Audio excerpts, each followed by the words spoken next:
Another day. Seems like another decommitment, huh?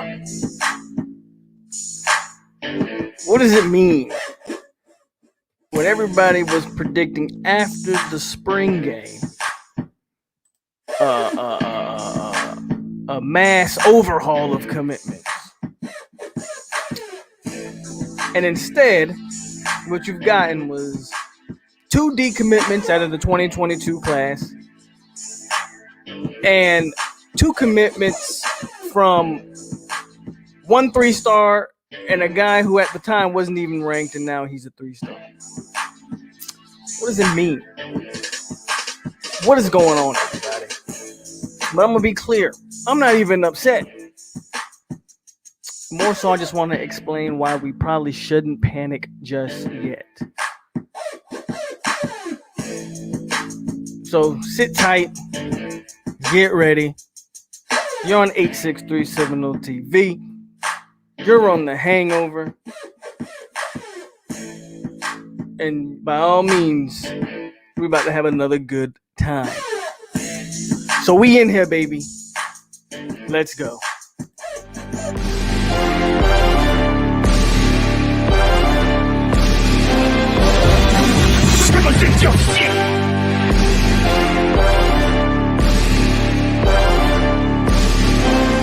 Need a horn in the drum roll.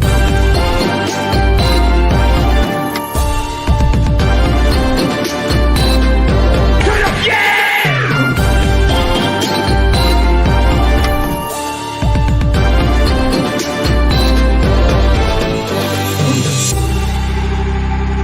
I never talk to the boys that sit on them benches. I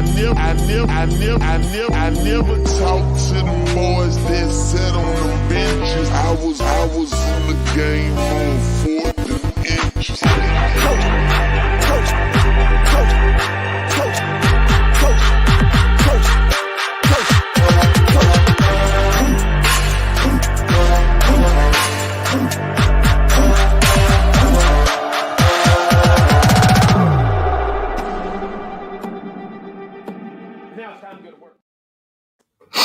Hit the like button on your way in, people.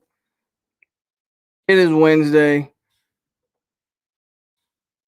what's today's date? April 21st, 2021, Wednesday. And it's another episode of The Hangover. Hope everybody's having a great week so far. And here we are. They use us to abuse us. I will start this. First, let's get all the formalities out of the way. You can also follow this on The Hangover on Podbean. I always about to say Spodbean. On Podbean and Spotify.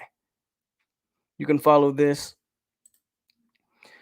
And you are tuned in to POLK, a.k.a. a.k.a. the goddamn truth. And now that we got that out of the way, let's get to what we're here for. Back to my point. They use us to abuse us. And I'm going to start my comments off by simply saying, I wish Nigelique Kelly, Quincy McAdoo, and anybody else who decommits nothing but the best in finding this best spot for you. Also, let me say this. And I know this, here we are. But I'm going to say it because I know people, the detractors, the haters are going to say, oh, here we go, making excuses. But I'm going to say this because it's true. While the Kelly decommitment stings, it wasn't out of nowhere. It wasn't a surprise. I said the same thing about McAdoo when he left. So it's a trend that you're seeing that these kids just aren't, we're not just getting random decommitments here. These kids are the ones that are decommitting anyway. They are the ones that we're kind of seeing the writing on the wall. We kind of saw the writing on Kelly, I don't know, about a month ago, maybe even longer. I don't know when his mother started tweeting that stuff, but it went pretty much just like this. He attended some camps, was the best player at those camps.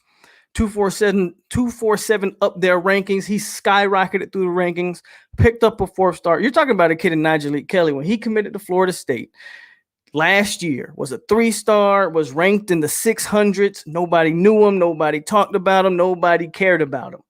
As soon as he picked up that ranking, as soon as he picked up those stars, as soon as he showed out at these camps, his mom started talking.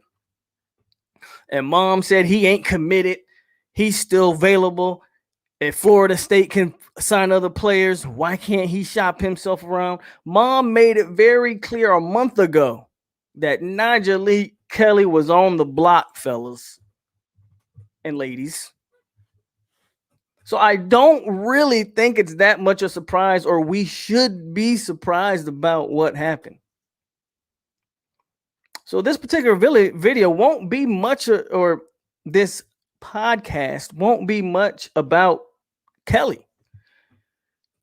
Kelly got the exposure, and you're seeing what happens when you get exposure. Some kids stay loyal. Some kids decide, hey, more schools are after me. Let's explore those options. There's nothing wrong with either one. And mom made that very clear that once he started getting that exposure, he was going to be out there checking out all the schools and getting the best situation for himself, which is honestly what he should do. But when I say use us to abuse us, we've seen this before. We've seen guys who we offer extremely early. The Luke Altmaiers, the the offensive lineman from last year. I'm not going to try to pronounce his last name. These guys, relative unknowns when they commit to Florida State. Altmaier ends up going to Ole Miss. Chemo goes to LSU, gets in on Chemo's. That's where he goes. They use us to abuse us. Now, can Kelly come back? It's possible. Kelly may end up coming back. Don't know. Not something I necessarily care about. Kelly was a great find because you found him early. He was a gem. The problem is he didn't stay a hidden gem. People discovered him. And again, mom, shout out to his mother, because mom made it very clear. She was not playing around. That's why I say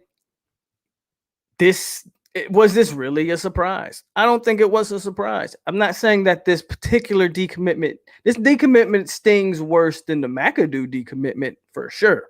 The McAdoo decommitment was an Arkansas kid, that 3-star wide receiver out of Arkansas. Okay, cool. I got plenty of 3-star wide receivers in the state of Florida that I can replace Quincy McAdoo with. So no sweat there. The problem with Kelly is that's a South Florida kid, obviously, that you found early. You got in on him early. You would have thought, okay, we found you early. We showed you love. Maybe you would have stuck that out, but you didn't stick it out. So it is what it is. But it definitely stings more because he definitely is a talented kid. And you had a chance to maybe pair him with, you could have paired him with a Marvin Jones Jr. if you can land him or something like that, right? So they use us to abuse us.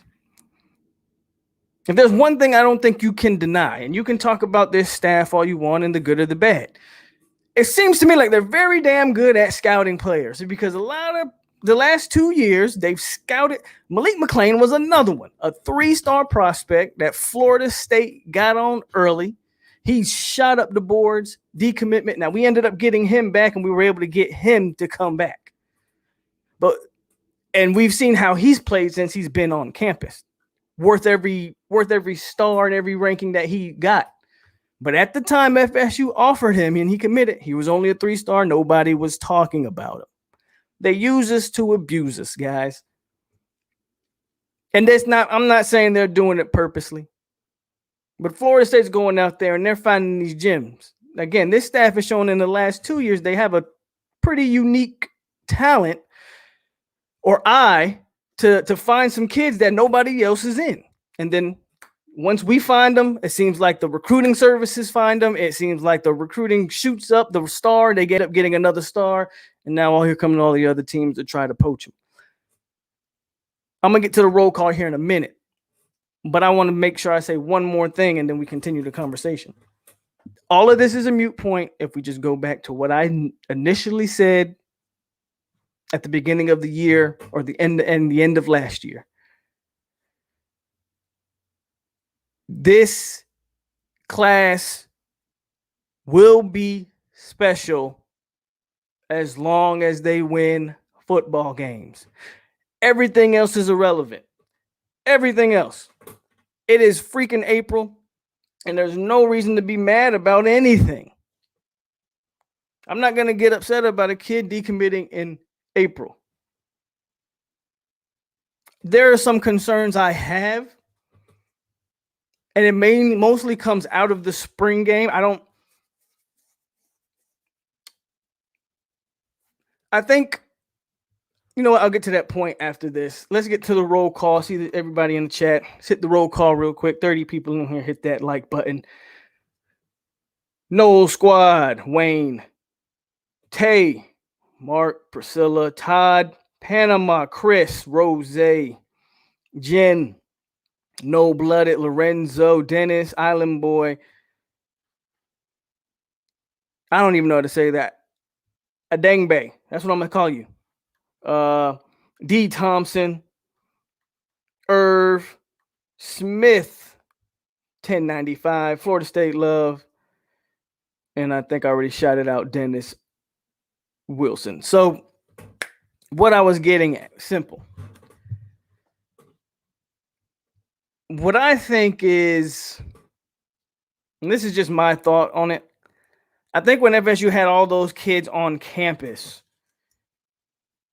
and anybody can correct me if I'm wrong, it wasn't until after that, it either wasn't until after that game or right before that game that they announced that they were going to lift the dead period.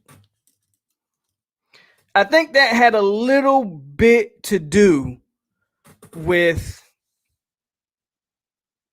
the way these kids are now going to be maneuvering.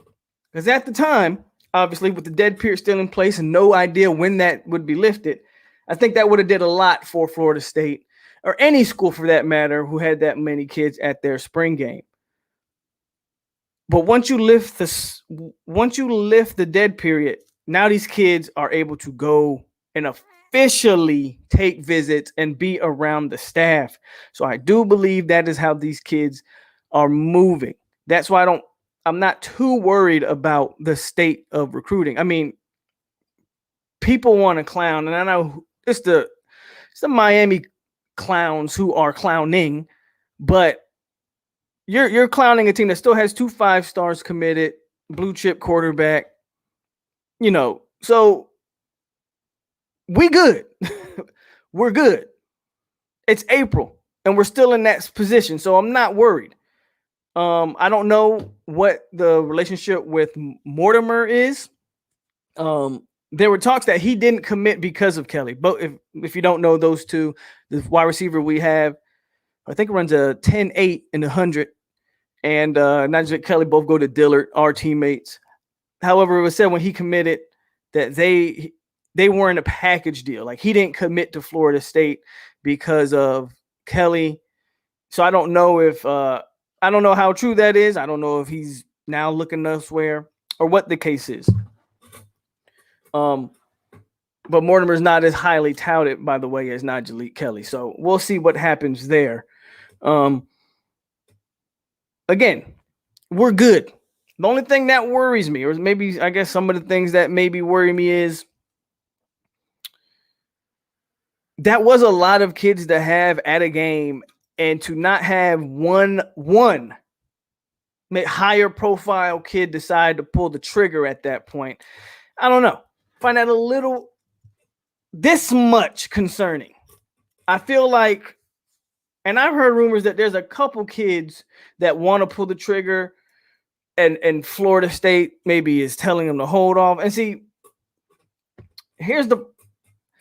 you took a kid and this again, I did a separate video on Mr. What was it, Courtney Blake or something like that? Anyway, tight end out of Virginia. What was his name? I forget his name. Courtney something. Brian Courtney, I think. Brian Courtney, unranked tight end. And I said it, I don't have a problem with the take. I had a problem with the timing. Why take a kid who is unranked, who you haven't got on your campus, haven't got your hands on, get him in an environment around other talented kids, and then see if you still want to take them. That was really my whole point of that video. The problem I have, and that's as if these things that I'm hearing is true. And yes, he is now a three-star. He did get that bump. But the problem I have, and this remains true, especially if what I'm hearing is true, there are certain kids who want to pull the trigger, who are higher rated than that kid. Like, why do you take a commit from that kid, but you're telling maybe a higher rated kid somewhere else to hold off? You take a commit from a Rodney Hill. Again, another 3-star. Nothing wrong with 3 stars, but you're talking about the 600 rated kid. That's another. He was committed to Virginia, but he's a Georgia kid.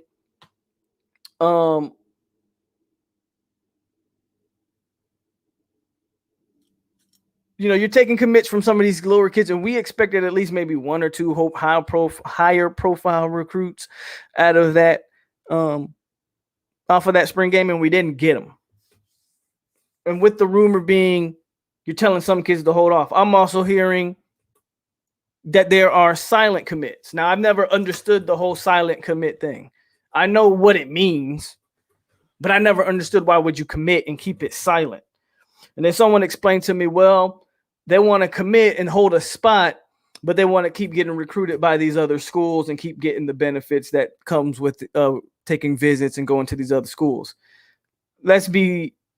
It makes sense, but at the same time, it doesn't make sense. Because I'm going to just use a name. I'm going to just throw a name out there. I'm not saying this kid is silent committed or not. But if you're Marvin Jones Jr. and you're silent committed to Florida State, what does that? It doesn't mean a damn thing if you're silent commit or you verbally commit. Because if you verbally commit, do you still think that LSU, Ohio State, Florida State, you think those guys are going to stop recruiting you just because you said I am committed to Florida State? You're still going to get recruited the same way, if not harder. So the silent commit stuff, I don't understand it. I'm hearing that we've got a couple guys silent committed.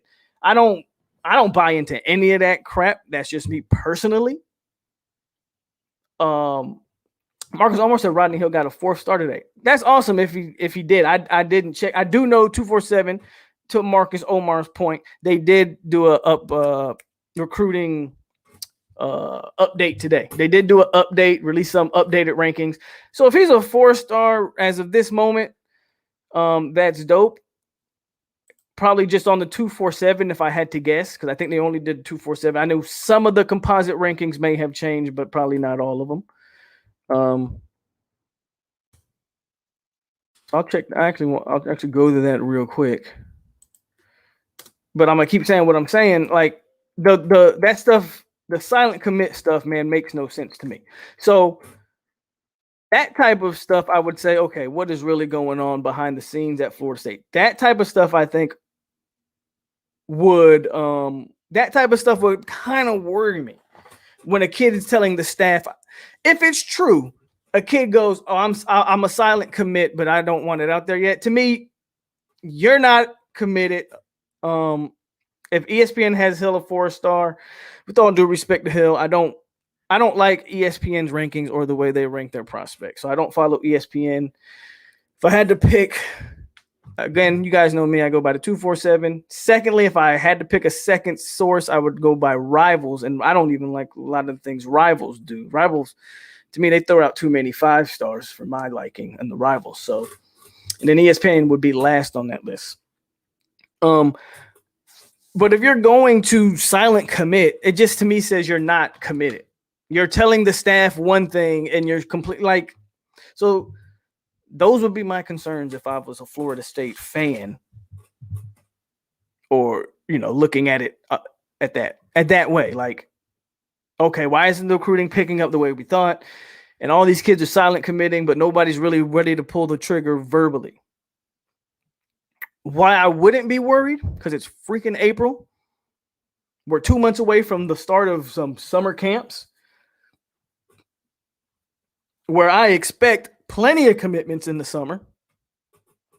I don't know. I won't put a number on it, but I think, we got to listen, if you go through the entire month of June with all the different camps they're having in June, now granted, some of those camps are for different recruiting classes, different age classes, but there's no way you can go the month of June and not pick up a commit.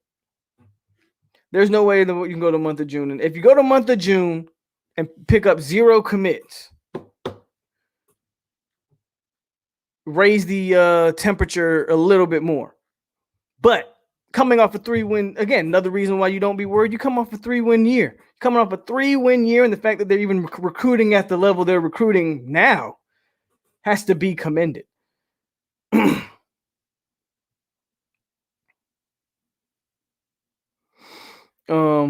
Maybe a silent commit could help FSU recruit more at the same position without guys worrying about playing time. The reason Jen, I hear you, and I hear people say these things. It still doesn't make sense because until you sign the LOI, you can have free to pick and choose where you go. So, for instance, let's just say, for your argument's sake, FSU's recruiting. We got a couple guys. That's quarterback. Quarterback makes a little bit more sense, right? We already got Nico, and we got AJ Duffy silent committed, and we're still pursuing MJ Morris. But AJ Duffy silent committed, and he knows we're still pursuing one other guy. So what happens if we get a commit from Morris? Does the AJ Duffy just decommit then? Like, I don't see how a silent commit just helps. I just don't feel like the silent commit thing is. I don't see how you can silent commit and then still recruit the same position. Like, even those kids that are silent committing know that you're still going to continue to recruit other positions. So I don't, I'm not big on the silent commit stuff. As far as Pittman goes, that's a 2023 kid. You guys know I keep it pretty consistent. I don't look 2-3 recruiting classes ahead of us. I did the same thing with Travis Hunter. When he committed during the season last year, I didn't pay him any attention. I said, nope, that's good to have, but we got to focus on this class. And that guy, I'm sure Pittman's a great prospect. He's a whole year away. Not too worried about him. What I am worried about is this current class. But I'm not too worried about how it will end as long as we win football games. Okay, so the Najee Kelly decommitment, it's a stinger. It's not one. It's not like, again, it's not like McAdoo, where I think we could kind of brush McAdoo off and be like, okay, you're replaceable. I'm not saying Kelly's not replaceable, because I think when I look at the recruiting rankings this year, if there's one position group that has a tremendous amount of talent, it's defensive end. Man, defensive, like I think at any other year, Marvin Jones Jr. is probably a 5-star, but the defensive end position is loaded this year. So I'm not really worried about defensive end. I'm not really worried about it. But just from a talent standpoint, that kid is talented, and you had him early, and you wish you could have kept on him. But again, Mom made it very clear that he was not committed. So it is what it is there. Silence commits. Tyler says silent commits exist, but it's nothing but rumors on the outside. Brian Robinson and Destin Hill were silent commits recently that were guessed correctly, but Terrion Arnold was also supposedly silent. There you go. I never bought into Terrion Arnold stuff. Matter of fact, go check. You guys can go check the tape. I was like, Terrion Arnold ain't coming here. Destin Hill, I was always confident on. Brian Robinson was a couple years ago, so I don't remember my stance on Brian Robinson if I even had a channel then. But Destin Hill, I was always confident on. Terrion Arnold, I told you guys that. And I don't think Destin Hill was ever silent committed. I just think he went through the process and then signed it and then committed at the end of it. So Silent saved the kids from being Sam Howell if he visits. Silent saves the kid from being being a Sam Howell if he visits Tallahassee. Kelly mom is waiting for the biggest. That's what I think too, Irv. I think Kelly's mom is. The way I'm gonna say it might not sound good, but essentially it's what every parent is doing in this recruiting thing. But Kelly is his mom is selling him to the highest bidder. And it may not sound politically correct, but essentially that's what you're always doing in the recruiting or when you're searching for a job, whatever. You're selling yourself to the highest bidder, right? And that's what she's doing here. Nobody knows who Silents are in this, and that's the problem. So they might well not exist to me. We have Hester still. I do like Hester, Aaron Hester. Yes, I do. But we got to get. It looks to me like they were trying to sign at least. What did they sign? They signed about 7 DNs last year. Now, 2 of those guys I think are projected to move inside. I think they were going to sign another 3 or 4 this year. But having Kelly and Marvin Jones Jr. would have been a problem. A lot of these kids haven't been scouted over 2 years, and there are some 3-star players that's going to get bumped up. I agree with Rose there. I think not only have a lot of these kids not even been scouted in 2 years. Aaron Hester, speaking of him, that's a kid that is a 3-star, but the college football world or the high school football world is really waiting to see him play. There's a lot of talks that, that kid could be the type of kid that gets a bump, but no one's seen some of these kids play in about a year and a half. And every state didn't do what like Virginia did. So George Wilson, FSU signee, who will be on campus in the summer going into the fall, his high school, they were playing a spring season. So, and not a lot of schools did that. So I think that would help him out if he was able to. That would help George Wilson out, but it kind of doesn't help him out. It maybe help him stay in shape if he was to get out of shape, but it probably helps him in that transition from spring, take a break in the summer, take a break at the beginning of the summer, come back in August or whenever they get on campus and go from there. But yeah. Not every school did that. I heard he was actually balling out there too this spring. I heard he's been killing it up there in Virginia in the spring, which probably, if they were still scouting a kid like that, maybe he would have picked up a 4-star. He's a composite 3-star, by the way. So, again, to the point though, no need to worry, Florida State fans, about the recruiting. No need to worry. But I will say this. You got to keep the core intact, and I'll talk about who the core is here in a minute. Every guy says highest bidder is the perfect word. That's what she's doing, and you can see that. Thank you for the super chat, Tyler. Love the show. Thank you very much with the $10 donation. Kelly's mom needs to fall back because at the end of the day, he's the one that's got to go out and perform on the field. It needs to be his decision, not hers. That's where parents mess up. Rose, I think it's easy to tell parents these things. Like, I have a son. And if by all means, again, I'm a little bit different. I don't want to say I know Nigel Kelly's circumstances. I don't know his money situation. I don't know anything like that. So it's hard to speak on it. Me personally, we're not struggling for anything. So my son, while I would lean him a certain way, I would be in the background, not at the forefront, telling him where to go, talking to the media, blase. In her situation and their situation, again, not knowing their financial situation, so it's hard to speak on it, and you don't want to say things that might offend people, but this might be this is going to be their chance to get out of, poverty potentially, right?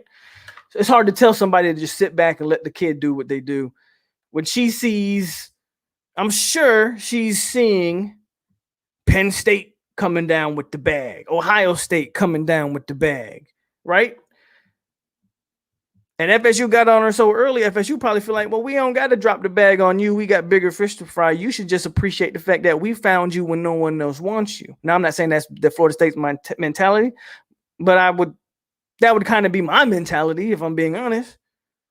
I found you when nobody wanted you.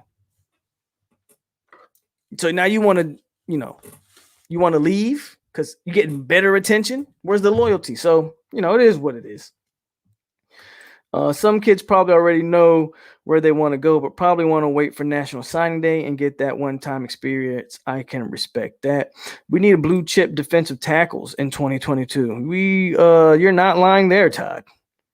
Agreed on Rose. The parents are using their kids to dream, and that is true. There are parents who live vicariously through their children. Unfortunately, those times tend to be the worst. I couldn't make it, so I'm going to do everything. It's one thing to say you couldn't make it and do everything in your power to have your children make it. And it's another thing to speak for your child. Tell your child where he can and can't go. Like, I agree. That's annoying. It's just very hard for me to... It's very hard for me to look in a person's private life with their child and tell them how they should go about it. Because we're all dealing with different situations. So preferably how I would handle it might not be how everybody else handles it. Me personally, if my son's ever blessed to be that talented to where he's being pursued by 30, he's got 30 offers and he's being pursued by every big time school in the country, you better believe on signing day, I'm going to be wearing this hat, waiting for him to pick this hat. But if he chooses another one, I won't get up and walk off the stage or begrudge his decision by any means. But we damn sure going to try to get him over here to the good guys. Kelly did say FSU is still number one right now. And if they want to take visits while still committed, just like Sam, it looks bad to fans. What should they do? I don't think it looks bad to fans, but I like how you bring up Sam, and Sam McCall is a commit that I said from the jump, so I'm not going to change my tune here. While I'm glad he's committed, I don't think Sam McCall's recruitment is done by a long shot. I expect Sam McCall to continue to take visits. I think it's just I think it's just a situation where you rather have a guy committed than not. I think Sam McCall may stay committed down to the wire, but I think that recruitment is going to go down to the wire. I hear he's got family ties to LSU. We know he's an Alabama kid. There's some big time DB schools out there that want Sam McCall's services. Again, if Florida State can win football games this fall, I won't be worried at all. Florida State comes out there and we handle business game one against Notre Dame, I'm good. I promise you I'm good. We come out there and we get embarrassed. Y'all will see the rant of all rants. I promise you.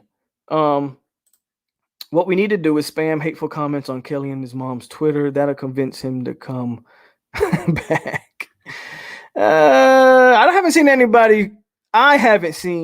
You guys know I'm fairly active on Twitter. I haven't seen any hateful comments towards either one. Personally. Which is a good thing. D. Thompson says New King Guns is making his rounds on the FSU YouTube circles today. Just, D. Thompson, you hit the nail on the head. I don't get some of these Miami fans. Like, they go from there. Now, there's not a lot of us YouTube content creators that are Florida State fans. But I do know War Chant did something today. And I think Mark Rogers did an FSU live stream today. That's about all that I know of. If you guys know any more YouTube content creators, please tell me. But I'm pretty sure when I've watched those two, New King God is always in the channel talk. I don't understand how people just go from channel to channel to channel. That'd be like me going from T2Y to Zoe to Miami Flow to Coach Coop, just the wholesome one and just talking trash and all the wouldn't that be crazy? Who has the time to do that? Nobody. Kelly did tell Langston that FSU still number one. Okay, you just repeated what someone else said. To be honest, how often do these early commits stay with that school? Depends. It all depends on the kid. All depends on the kid. Again, Kelly's in a unique position because we found him early, but he blew up since then. And that's why he's doing things the way he's doing it. I think if we don't win 7 games, McCall will flip. I hope I'm wrong. I feel iffy about him. Your thoughts? Yeah, that's what I was just saying. I think that McCall recruitment isn't done by a long shot. So with that question, I'll get to the point, or get to another point that I want to make. And this is FSU's core. As long as these core players don't decommit, I think we're good. We already know one guy. That's the baddest man on the planet. The baddest man in high school football. By all accounts, he's not going anywhere. Bam. Travis Hunter. Then you have Nico. The reason Nico is the pick for me is because he's your quarterback. He's the only quarterback that you got committed. And if you watch that spring and watch how he maneuvered, he was bringing kids to the statue to take pictures, to the Unconquered statue to take pictures. He was involved in all the kids on campus. Nico might turn into your bell cow to the, where Nico Marchiol might be the guy that really is the glue to this class, being the quarterback. And right now he is the quarterback. And I would even argue if you get one of those other two quarterbacks, MJ or AJ, he'll still be the bell cow. I think Nico's ranking will shoot up once the season starts. I think he dropped in the rankings because he didn't play last year. He was riddled with injuries, didn't play as much. His sophomore tape was probably, if you go watch his sophomore tape, in my opinion, Nico was a top 5 quarterback. Last year hurt him. I think this year he makes a comeback. You can't, in my opinion, you can't look at Nico and look at that kid, and I'm just picking this one particular kid.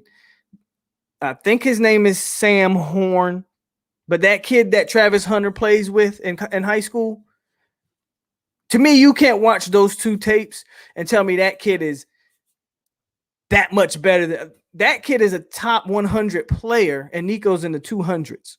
And you can't look at those two players, in my opinion, and tell me Sam Horn is better than Nico Marchiol. Travis Hunter is making that kid, and shout out to Travis Hunter for giving that kid that ranking. But I think Nico is due once the season starts. That's your bell cow. Travis Hunter's your other one. And then as of right now, I'll say Sam McCall because he is the other 5-star. And anytime you look at a recruiting class and you see 2 5-stars, that's a better look than not having it. But Sam McCall's the one guy out of those 3 that they're going to have to continue to fight for. Because I know a lot of other schools are going to be dipping in there. Bro, you in Afghanistan right now, for real? Hey, stay safe. Stay safe over there. You contracting or what? Shout out to you. Shout out to Anthony in Afghanistan, bro. What up, Polk? Glad to see the channel and chat growing. Absolutely, Clayton. Thank you.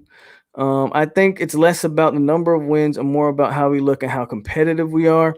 I think it has to do with winning, man. I think it has to do with definitely you want to look competent on the football field, but you can't win 6-5 games, in my opinion, and say, oh, well, we were competitive in all the losses.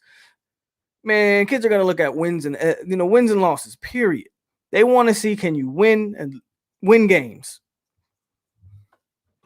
I do think that, yes, if you're more competent, then yes, people will pay more attention, and you could still potentially have a decent class. But who cares if you're losing games and staying competent? Give me some W's, man. Give me some W's.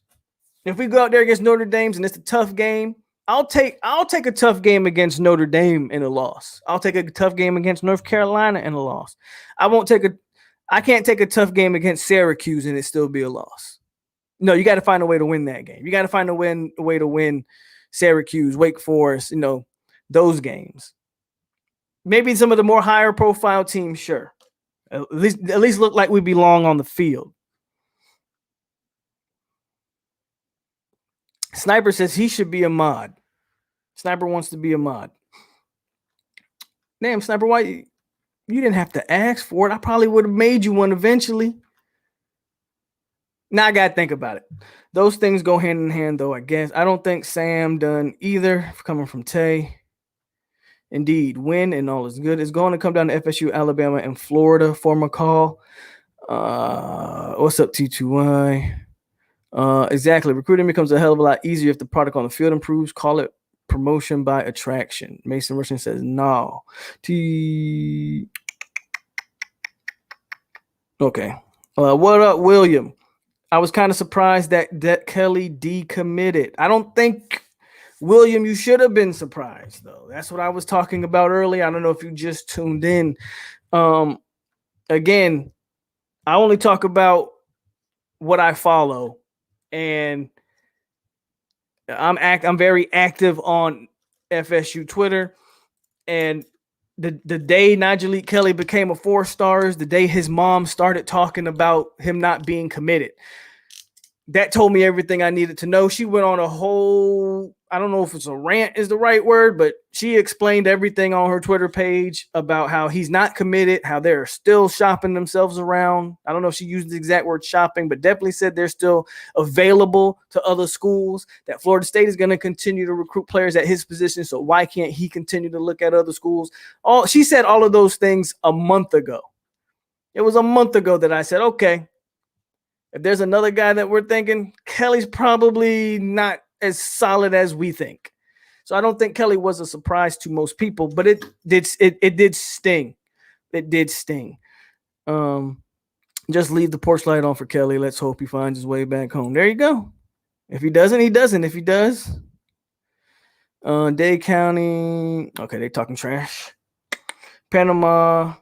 All Miami fans are fascinated with Florida State. Every person on IG that's not an FSU fan hates on us no matter what. Hold on.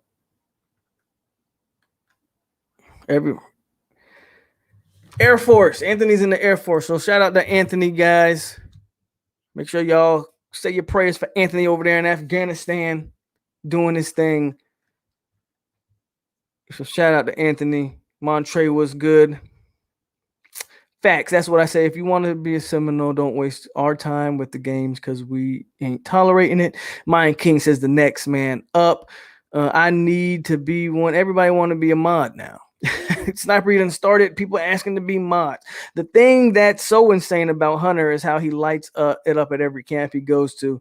He's so consistently good. Do you think Randy Shannon will take over in the season if the defense looks bad again early? I would say no, and I hope not. No, and I hope not. I don't know the rules per se, but from what I hear, a defensive analyst, I would say analysis. It's the same word, just different pronunciations.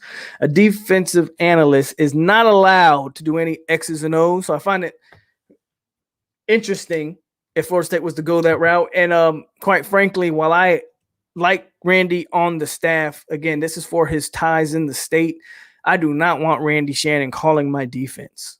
I am not a fan of Randy Shannon, the X's and O's. I am a fan of Randy Shannon, the recruiter. But the X's and O's, I am not. If the defense is that bad that we have to fire Adam Fuller midseason, Randy Shannon isn't the answer.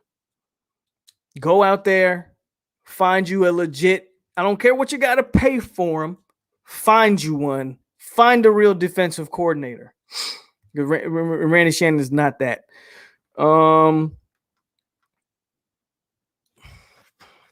Just win. Recruiting will take care of itself if we win. 46 in the chat, 21 like. There you go, Rose. Let them know. Hit the like button.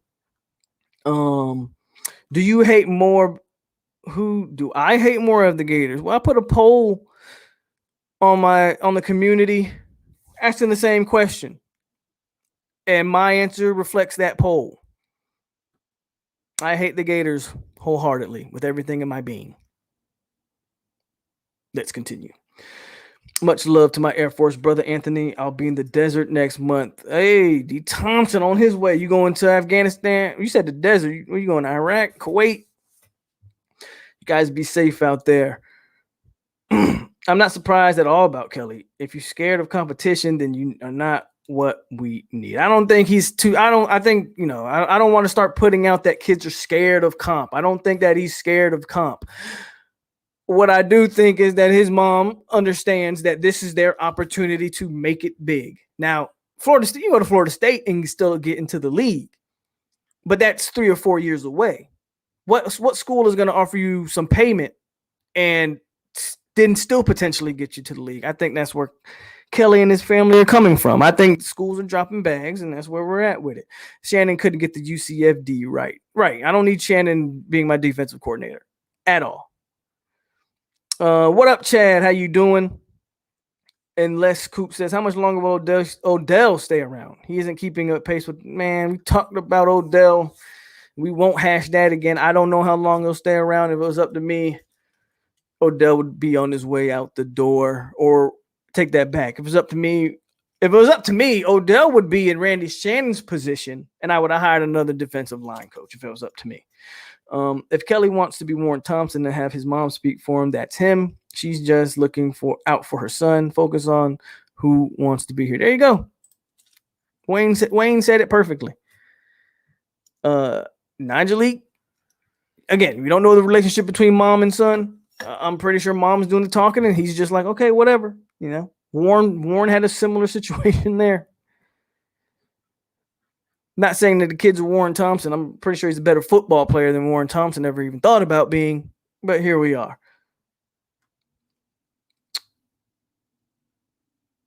Travis Hunter could really be the next Dion.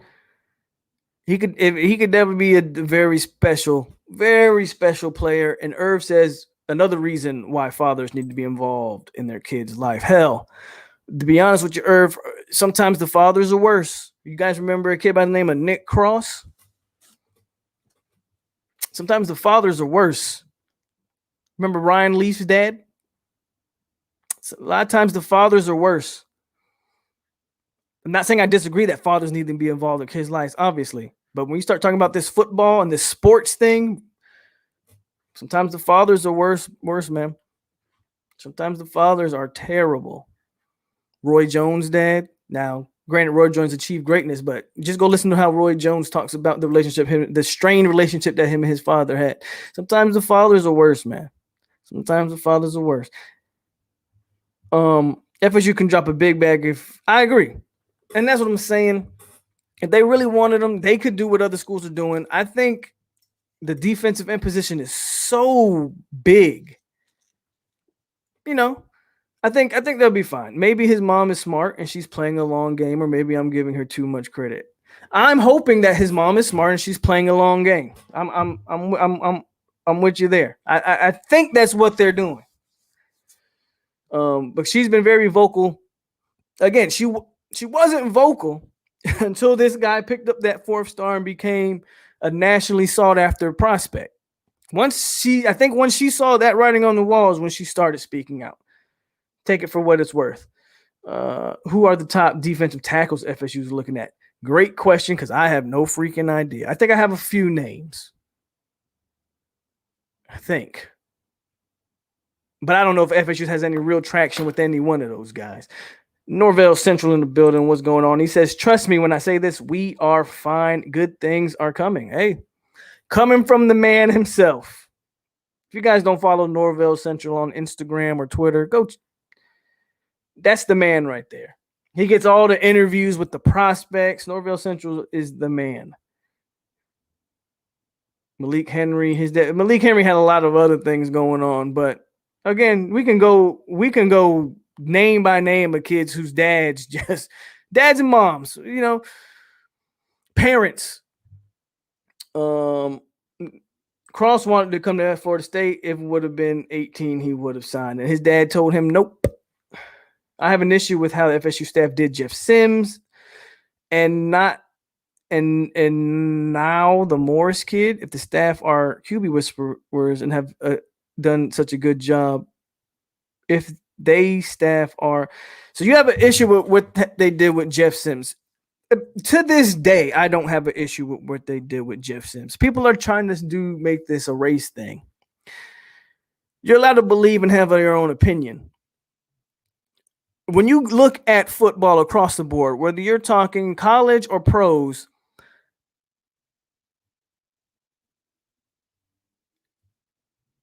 they pick their quarterbacks for right or for wrong. Now, okay, if you want to say they chose wrong, that's fine. I don't have a problem with what they did. I don't have a problem with what they did with Jeff Sims if Jeff Sims just wasn't what they wanted at quarterback. Okay? If they looked at Jeff Sims, evaluated him, and said, he's not the guy we want, we like these two other guys better. Offensive coaches do that all the time. Jimbo did it when he came over as offensive coordinator at Florida State. We had Drew Weatherford as our starter, had been the incumbent starter for a few years then. And Jimbo's first year, he said, nope. Well, I don't know if it was his first or second year, but Jimbo wanted Christian Ponder, and the rest is history there. Coaches pick their guys they're comfortable with, especially when you're an offensive coach and you call plays. I don't have a problem with what they did with Sims. I don't know what you're talking about with Morris. They're still actively recruiting MJ Morris. I don't know who told you or where you're getting this that they ran that they ran off MJ Morris. I don't know where you got that from. I don't know. You got to stop listening to the trolls on Twitter. Almost every pro athlete has a father that was super hard on them. Most of the time, that's what it takes. Unfortunately, yeah. Sam Howell's dad decided to make his son leave the hood after Walt Bell left. Interesting wordage there, right, Wayne? But I'm not even talking about guys like Sam. I mean, Sam Howell's dad, there's different levels to it. I'll put it like that. If we get Marvin Jones, then Kelly's loss won't look too bad. You would have loved to have them both, but absolutely. What about Arkansas recruit whose mom took the letter of intent and hid it from him? Yeah, that's what I'm saying, man. It's parents have their own agendas sometimes. They aren't running Moore's off. I don't know where he heard that one. By all means, if somebody knows anything about them running MJ Morris off, please let me know. Jeff Sims locally outplayed James Blackman when we played. He definitely did. But this is James Blackman we're talking about.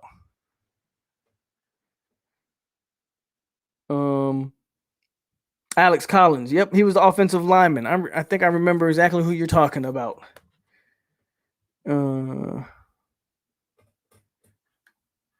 Hope everyone is having a blessed night. I got to continue to support the great FSU outlets like thank you, Norvell Central. Kelly used us to get that 4th star and he did. They use us to abuse us, Ardavius. They use us to abuse us. Good luck on Norvell Central. I just follow him on IG. Rodemaker was an emergency signing after Sims bounced. This is why I blocked you on War Chant. Jeff Sims just isn't a Norvell quarterback. So apparently you guys got some history. If Morris tried to commit and they slow walked him, then to me, they ran him off. Who said he tried to commit, though?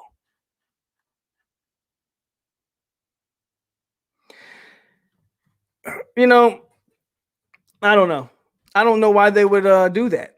But again, I don't know. I don't know. Hold on. Let me go.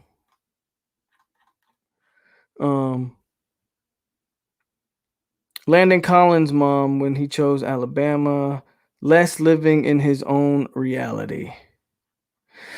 You know, if we want to talk about MJ Morris and AJ, well, let's just strictly talk MJ Morris because this is becoming a thing. MJ Morris is a dual sport athlete, plays baseball and football. Okay. Now, I don't know where some people get their information from. I'll tell you this. I don't claim to be all plugged in and know everybody around the country. blase. But I do know some people. And I do have plenty of people who message me information on a decent basis.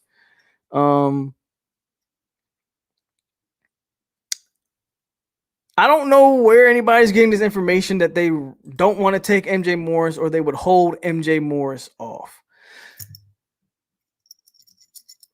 From the outside looking, MJ Morris is in Atlanta. I watched the interview that he did on Noel's Game Day. I don't think MJ Morris's recruitment is anywhere near complete. This is a kid that if I believe correctly, I recalled him saying when he commits, he wants to commit and not have to go, not have to do whatever, go back and forth, as they say. Go back and forth. Georgia Tech is going to be high in that. MJ Morris is going to come down to the wire on his. Wire might be strong, but he might commit mid-season or something like that. I don't have any inkling that he is being pushed along or led on by the Florida State staff. First of all, FSU isn't even in a position. This would be a huge indictment on the staff, which I don't believe is happening. FSU is not in a position to lead any, especially a commit like MJ Morris. Not in a position to lead these guys on. Now, my issue has always been that if you can coach up Jay Trav to throw better, why can't you coach Jeff Sims? Well, they inherited Jordan. They inherited Travis, so they didn't really have a choice with Travis. But if you go back to that last season, they didn't have a lot of faith in Travis. How they put Rodemaker out there before Travis. And there's no reason why you can't coach up Jeff Sims. Just Jeff Sims wasn't their guy. What relationship did Mike Norvell have with Jeff Sims? Okay, Jeff Sims obviously had relationships with Florida State and Willie Taggart and Georgia Tech. You're asking a lot. Like, everybody wants to blame the coach. But this recruiting in 2021 isn't the same as recruiting in 2001 or even 1991. Kids don't commit just off the school anymore. Relationships are key. That's why you have a kid like Brandon Jennings go to Maryland and Terrence Lewis, the number one player in Florida, go to Maryland. Not because of the school, but because they have relationships with coaches. Everybody wants to get on the coach for Jeff Sims. How about the fact that maybe Jeff Sims didn't have a relationship with Mike Norvell and company and didn't feel comfortable signing with those guys and had a better relationship with the Georgia Tech staff. Y'all always talking about Blackman 4 systems in 3 years. Serious problem. I'm not even talking about Blackman. We're not going to get on Blackman because Blackman is gone. What is Blackman at Arkansas State or something like that? Shout out to James. From what I hear, Morris' rating is more based on potential, and Duffy has a high-level ball placement right now. Yeah, I think I said that before. I said MJ Morris is the higher potential of the three quarterbacks that we're really kind of in on, where I think AJ Duffy and even Nico Marchiol are more ready. Doesn't mean they don't have room to still grow, but I definitely think they're more ready-made than MJ Morris. Marchiol versus Morris, more accomplished, better arm, better vision, etc. Morris has the bigger arm, being that he's a baseball player. He's the better athlete, more accomplished. I don't know. I don't know their high school resumes. I'd have to look into who's more accomplished. I think Marchiol is more accurate. I love Odell, but if we don't sign any blue chippers this year, he has to go. He also had Chubba Purdy, who was a dual threat QB as well. You want one pocket passer, one dual. How many commits Miami have in 22? One. I personally like Duffy. better as a player today, but I think Morris is more likely to stick. Duffy is the first take, especially his dad having history with Norvell and AJ having a great relationship with Dillingham.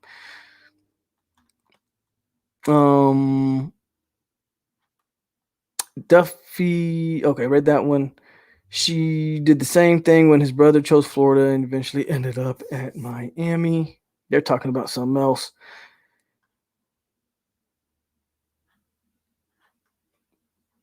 Tim, what's going on? MJ problem right now is getting the ball out fast.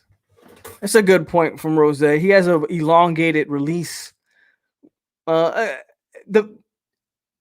thing with, again, MJ Morris might be the higher rated guy. I think the thing with MJ Morris is if we get him, I think that might be a kid that needs a year of fine tuning, where I think the other guys maybe could compete right away. That's just me. It's early. I think we'd be okay. Better now than later. That's a fair take. I'd definitely be happy with either one. And there we go. So, yeah, I don't think there's a reason to really worry too much on the recruiting, guys. Again, we're talking April. That's fair. Quarterback is an interesting position. So quarterback isn't running back, it's not wide receiver. Wide receivers and running backs come dime a dozen, man. And I really believe that. You can get the ball in a guy's hand and you can manufacture production at these positions of guys that maybe now true talent bleeds through. Don't get me wrong. But I can manufacture talent with a Julian Edelman, a Wes Welker. Anybody want to tell me at any point in those guys' careers were they ever the best wide receivers in the league? Were they ever the best wide receivers? They definitely weren't even the most talented guys, most likely on their own rosters. They were definitely productive because you can manufacture yards at certain positions, i.e. wide receiver and running back. Again, true talent bleeds through, don't get me wrong, but it is what it is. I think with quarterback, it's a lot more hit and miss, man.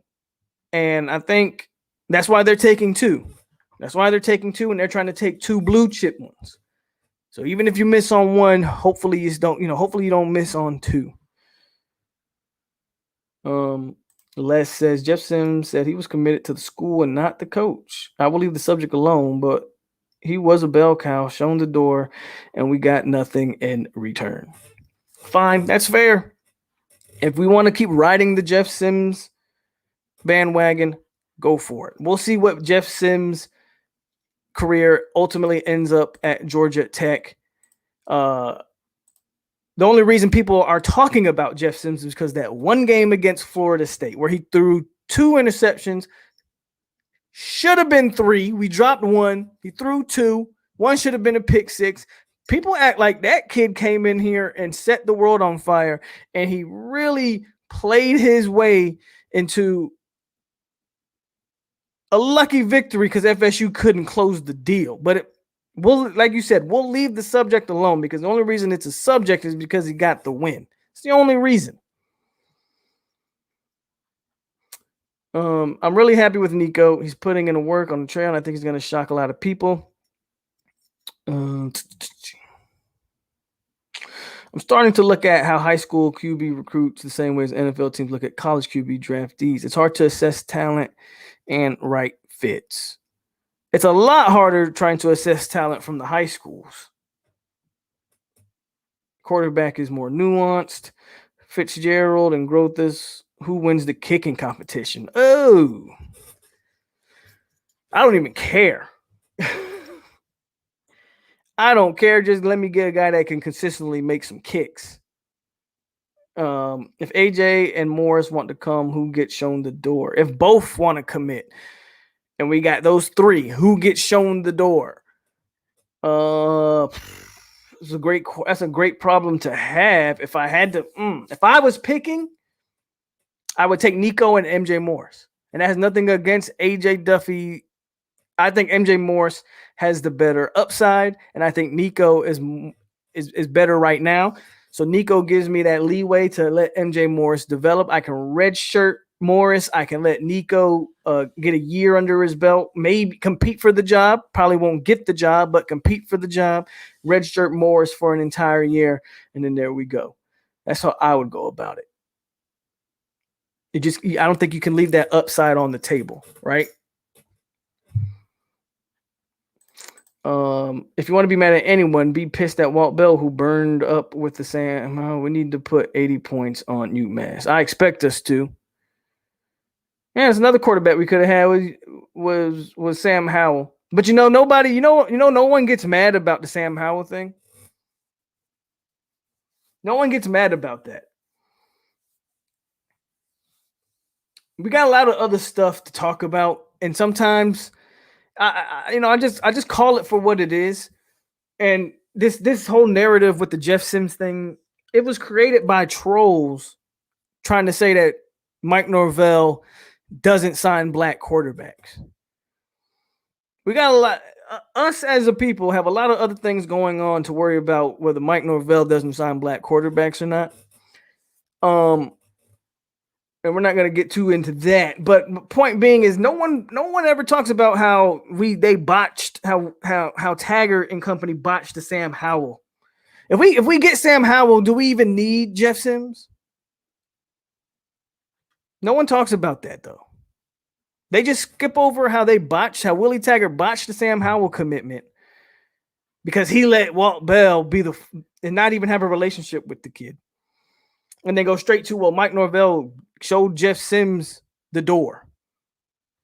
Okay, and he was a new coach in a new situation and he wanted his guys. I will defend that because that's what coaches do.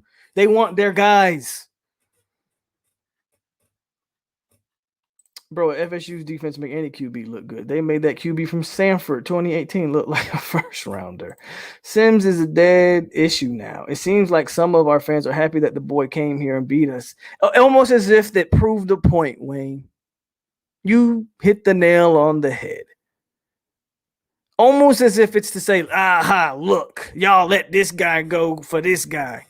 Instead of just being like, well, damn, the guy beat us. Didn't play well at all. He showed composure. There's one thing I'll say about Jeff Sims in that game.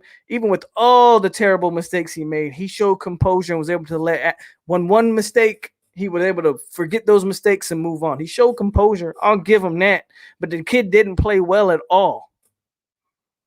We were just worse. And we couldn't score on our quarterback play was just worse. And our quarterback actually had time in the pocket that game to make plays, and he couldn't do it. While I'm thinking about it, that VA tight end QB guy, I used to work up in Ashburn. There's some big time kids coming out of there. It's not Florida big time, but it ain't bad. Hey, if that kid can turn out to be good, I'm all for it. If Jeff Sims like he can transfer to FSU, but don't think he would start at FSU now. Duffy, hold on. No Squad says he would take Duffy and Nico. Hey, there you go. That's your pick. I would take Morris and Nico personally.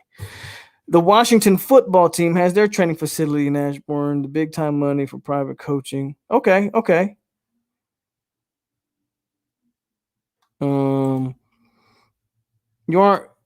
Sniper Gang, you're speaking facts. Watching these draft highlights, I keep FSU defense getting burned. Jeff Sims, Howell, J. Trav, what could have been negative? It's nothing more than Tate isn't good and Chuba isn't here. No race issue here. Well, you're not wrong about Tate, and you're not wrong about Chuba or Tate. You're not wrong about Chuba or Tate. And okay, that comment may not necessarily be directed towards you, but I'm only speaking to what I've been dealt with before. I've had people come on here and ask me these crazy questions. So if it doesn't apply to you, then by all means, just let it roll off your back. But you make good points. Tate sucks, and Chuba Purdy, you're right, is never around. So you're not wrong there. No one could have predicted that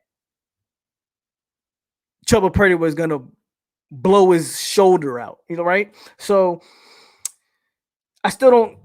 If anything, Jeff Sims would have been available, right? So I got you. I get exactly where you're coming from. Forget Sam and his dad. Willie Taggart would still be here if it wasn't for Sam Howell. But Taggart would still be here if he could have recruited some of those guys that he whiffed on. Because then the team would ultimately be better. In my opinion, I'm glad these kids decommitted. Better now than later. I do think it's better to get them decommitted now as well, Don. Because if they decommit late, now you're rushing to try to fill a spot. Now kid can decommit and you can move on and try to, find another kid. And did Norvell recruit a black QB at Memphis? Didn't Norvell recruit a black QB at Memphis? I think so. I think they moved him to running back, though. But I don't know. I think he did. If we had Sam Howell, would Taggart still be our head coach? If FSU would have beat Miami that year, I think Taggart would still be the head coach. So there you go. What did I say that had anything to do with race? Can't I just respect the fact that I already addressed that? But okay, if you want to, this might be an old comment, but I already addressed that.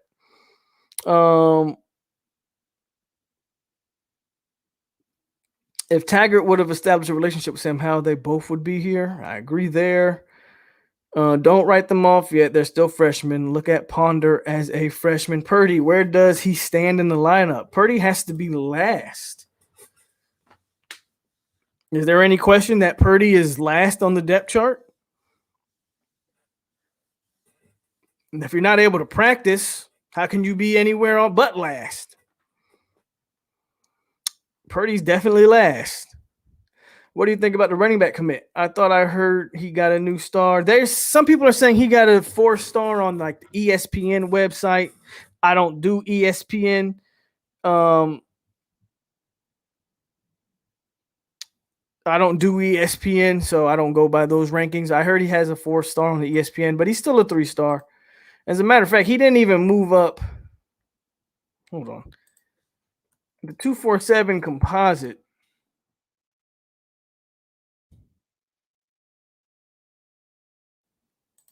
I don't even think he – actually, I think he jumped up. I'm going to check it real quick. Come on. 2-4.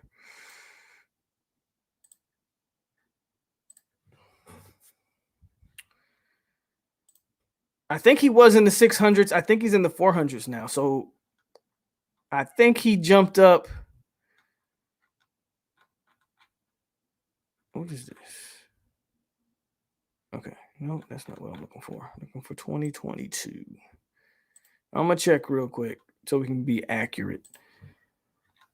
Rodney Hill is now the 497th best player according to the 247, but he's still a 3-star.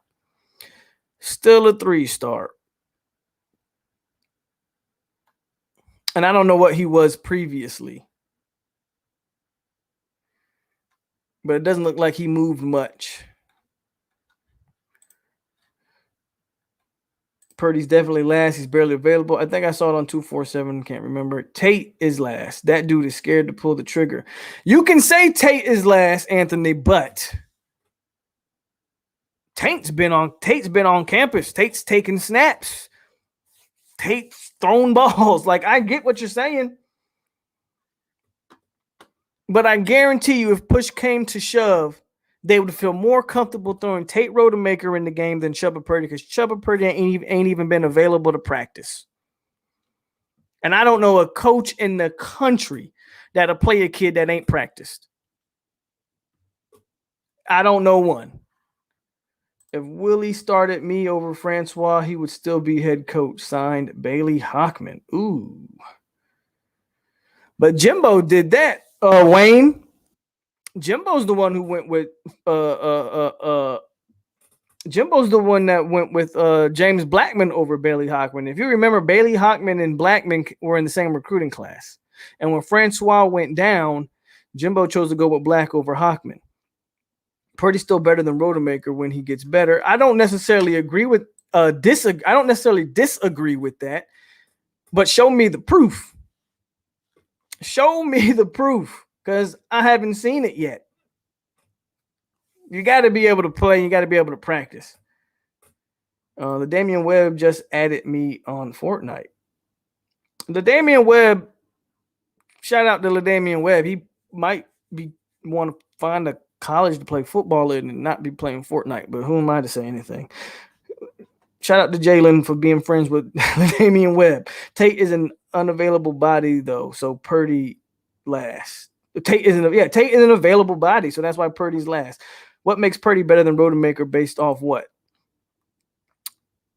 I probably think Purdy's better than him too, but it's hard to say because you ain't seen him play. Webb, I bet Fortnite is the only game he's playing right now. I see Sidney Williams as a starter at safety by the end of the season. Akeem Dent is going to bounce if he doesn't get playing time. I've had people close to me or close to Akeem Dent, tell me that Dent's not going anywhere. I don't know how long that's going to last, but I don't know if Dent's bouncing or not. As far as the Sidney Williams thing, that's interesting. I'm so mixed up with that secondary of who to go and who to put where. This has a lot to do with the way Fuller runs his defense, which is one of the reasons I have a problem with it. But I'm going to accept the fact that Fuller likes to put his safeties in one-on-one man coverage. I guess that's the way he goes about it. That's what he does a lot. So if he's going to run that type of defense, Gant can't be your starter there. It's hard to have Gant your starter there if you're going to run that type of defense. I would almost put Jamie Robinson and Jay at your safeties. I don't know if I want to put Kevin Knowles as a true freshman in that nickel back, but I think I can find me a nickel. Maybe Dent would serve better at nickel, or Ronaldo Green or Brownlee at the nickel. I think your outside guys are going to be Jerry and Jones and probably either Brownlee or Moore. But that secondary it's a good problem to have. Bleacher Report has an article, and it's about who has the best position group by school. That would be a good debate for triple shot current players only. Okay, appreciate that, Mind King. What up, Peter? To win a game, if it comes down to Tate or Purdy, I'm sorry, the staff is taking Purdy over Rodemaker. They might, but if you're telling they might put Purdy in later. I would almost guarantee you they'd start Rodemaker just because he's practiced more. And why do I say that? Because we have history of them doing that against Jacksonville State. They went with Rodemaker over Jordan Travis because Rodemaker practiced more. So maybe they learned from that mistake. Why won't we bring him back? We don't need him. I didn't say he wasn't good, but they already replaced him, and we're deep at running back. He left. He left to go to Troy. Now he's not even at Troy. I don't know where he's going to end up, but that's on him. I done been saying Sidney Williams coming. I like Sidney Williams. I don't know if he's going to start, though, but I do like Sidney Williams. I haven't soured on – hold on. My bad, Ardavius. I haven't soured on Gant, but I've never liked Gant. Again, this isn't a knock on Gant as much as it's a knock on the way Fuller plays his safeties. Again, you can go back to last year, watch that Louisville game, and look who Tutu Atwell was always matched up on. It was never a corner. He was always matched up on a safety. Okay? Your safeties are safeties for a reason, usually because they are better ball hawks, better vision of the field, but maybe not good at shadowing a wide receiver, right? Not good on the man-to-man coverage. It's not that I'm souring on Gant per se, but if they're going to use Gant in coverage, then no, that's not his strength. I need Gant in the box pretty much, triggering downhill, cleaning up tackles, stuff like that. I don't need Gant one-on-one with, like in the spring game, I broke that play down on the last episode. Gant was one-on-one with Keyshawn Helton on that Malik McLean touchdown. The play was drawn up to go to Helton, and they got the matchup they wanted. And Helton was wide open, and Gant was getting burnt. Even on the play that they got to Joshua Burrell from Mackenzie Milton to Burrell. Travis J is in one-on-one coverage there. Again, your safety on one-on-one coverage at a position. He played himself at a position. So if you're Adam Fuller and you're going to be running these safeties, lining up these safeties over slot receivers and asking them to cover down the field, fine. Well, you got to find guys that can do that. And I don't think Gant can do that. So I'm not necessarily souring on him. I don't think Gant can play the way they want him to play. And instead of them putting Gant in the best position to his strengths, they're not, in my opinion. So that's where I'm at with that. Noel's going to get run behind Robinson for sure. Dotson, I like Miko, but Miko, if we're going to talk about availability, Miko Dotson is just like Chubba Purdy. Ever since Miko Dotson's been on campus, we've talked about this guy being potential to whatever. This guy can't stay healthy. I don't know if I've seen Miko Dotson play more than 5 snaps in any ball game. Miko Dotson can't stay healthy. There's no way I can put him in the lineup. Is AJ Duffy any good? Yeah, he's good. He's a good high school quarterback. What's good? Polk, what's up? Reality music. No fan since 16, repping 954. Once we get these boys from South Florida again, we'll be back. It's my first time seeing you in here, Reality Music Entertainment. So by all means, if you haven't, subscribe to the channel and definitely hit that like button. We've had 50 people in here pretty much the entire episode, and I only got 32 likes, man. Come on, guys. Y'all know we better than this. Watch the film, man. He's got the ability to drop it in a bucket. Is Demore Tate ever going to play? Well, he was unable to play last year, not because of anything physical, because of academics. This year, he's academically cleared, and then he did get an injury in the spring. I expect Demore Tate to be ready for the fall, however. Gant is a box safety. I love Gant's physicality. He could be a poor man's mini Cam Chancellor. I'm with that, Dan Squatch. Jeremy Taylor says we need a big-time DC. I don't disagree with you there, man. Devontae Smith measures 6 foot 165, and Tutu Atwell measures 5'8", 146. Don't see how that works in the league. Devontae, I'm not too worried about. Tutu at that size, I would be a little worried about. I would be a little bit worried about. I think having a DN like 11 will get the pressure on.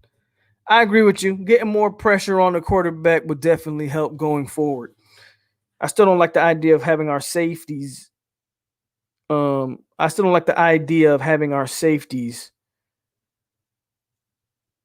exposed like that on an island.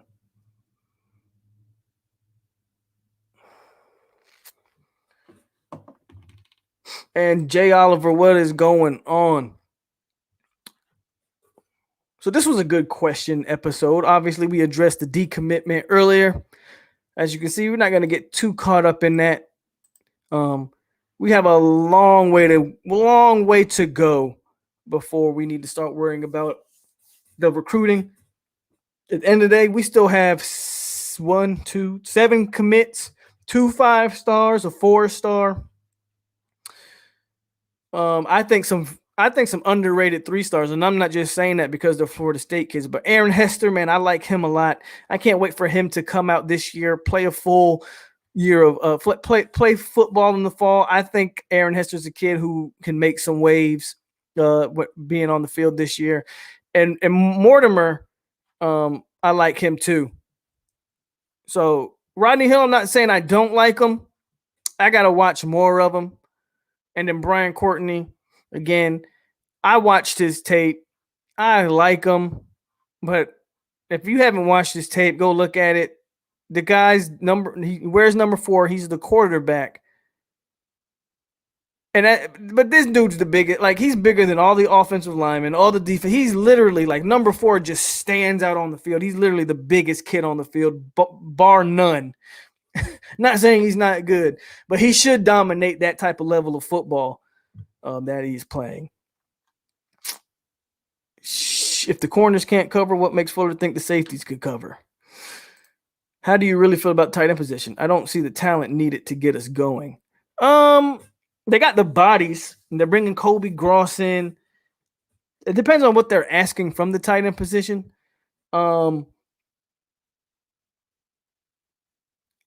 I'm not down on it. I think they've brought a lot to the table in the tight end position. Personally, I mean, I think Cam McDonald I think you're gonna see a different Cam McDonald playing with Mackenzie Milton. I mean, hell, we saw it in the spring. They targeted him a few times, and Travis couldn't get him the ball. But we've already covered the Travis and Milton debate. Cam McDonald will get a lot more opportunities with Milton. I think Jordan Wilson coming into that group is a big deal to definitely help out those tackles and blocking situations. Wyatt Rector as a tight end, H-back. Preston Daniels. You're going to add Kobe Gross. I think they're fine at tight end. Devontae Smith just done with the SEC for 2 years. I want to see that 300-pound offensive tackle that stands at about 6'6". I'm tired of guys the size of centers playing offensive tackle. Well, we got them. We just got to develop them. Lloyd Willis, Robert Scott. We're going to get Rod Orr here. They got a few. What do you think about how Joshua Farmer looked this spring? Hester looked like he put on some good weight in the photos from the spring game. Farmer looks good. Farmer might shock me. I was on the record of saying I don't think we should expect much from Joshua Farmer, being that they're moving him inside and trying to pack all his weight on him. Apparently he's up to 280, but he still moved very quick. His hands I like his hands. The way he uses his hands and leverage is very good. I like Joshua Farmer. He may surprise me. Maybe Odell grabbed him a gym there that gives him a little bit of leeway defensive tackle wise. I think Gant will be a good linebacker if he added some weight. And I've known the street from Fletcher High School, so I will be watching Aaron. I'm down the street from Fletcher High School. I'll be watching Aaron Hester live. Yes, sir. I'm ready to watch Aaron Hester myself. Yeah, Farmer's hand play is good. Yeah, I think that might be his best trait. That might be his best trait, Dan Squatch. But that was the episode, man. We went 1 hour and 30. Got a lot of questions off. Are we still in on the Julian legacy recruit? Yeah, they're still in on him. We'll see what happens with it. Big schools are after him. Big schools are after these legacy kids. So, again, FSU's got to win games to get these kids. What's your biggest worries coming into the fall? Injuries. Injuries can derail whatever success, especially on the offensive line. Because I'm one of the few people that actually think our starting offensive line is competent. I'm not saying they're all world. I'm not saying they're great. But I do believe they're competent enough to win you football games. I really do. The problem is the depth. Injuries would be my biggest worries going into the fall. You want to leave the fall staying healthy. Same thing with the quarterback position. Keeping Milton and Travis healthy for that matter. And just injuries, man. Injuries. Everything else is going to take care of itself. We're going to find out if Fuller can really coach or not. Game one, we're going to find out. So I could say Adam Fuller, but everybody already knows. Adam Fuller's on my hot seat. He's been on my hot seat anyway. That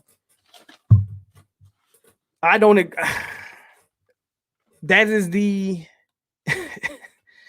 defensively is the thing that I think holds this team back, honestly, for me saying that this team is going to be a ton better than it was last year. Like, even if this team can score 35, 38, 40 points a game, what does it matter if we're giving up the same amount? You know what I mean? I think offensively they will be improved. I really do. I'm not so sure defensively we will be. However, if there's one thing I am confident on defensively, that pass rush I expect to be a lot better. I do think that pass rush gets a lot better. Good job tonight, POLK. I'm new, bro, but the chat gonna be in regular. Thank you, Les, for coming. The offensive line performed better season than they did last season. I hope he's up to the job. Let's start getting more likes in here. They are too many people in this chat or watching that such. Thank you, Wayne. Come on, guys. Not only do we get the likes up, but if you're not subscribed, hit the subscribe button. YouTube tells me so the number's gone up, which is a good thing. But there's still about 40% of y'all who watch me on a regular basis who, for whatever reason, aren't subscribed. Are you trolls? Are you just don't like me, but yet you tune into me all the time? I don't know. but 40% of you guys who watch me on a regular basis aren't subscribed to the channel. So by all means, subscribe to this thing and let's help grow the community as we will continue to do. And this will be the last one for tonight. And then we're going to wrap hour and 30. We're going to end up on Dan Squatch. It says, can we speak up on Notre Dame? For real, for real. Week 1, always crazy. They lost a lot in dope. Norvell gets them all fired up and they don't know they suck yet. Look, Notre Dame lost a lot, man. That's why I am confident in that game. I have a high level of optimism for that Notre Dame game. That's just me. I have a high level of optimism.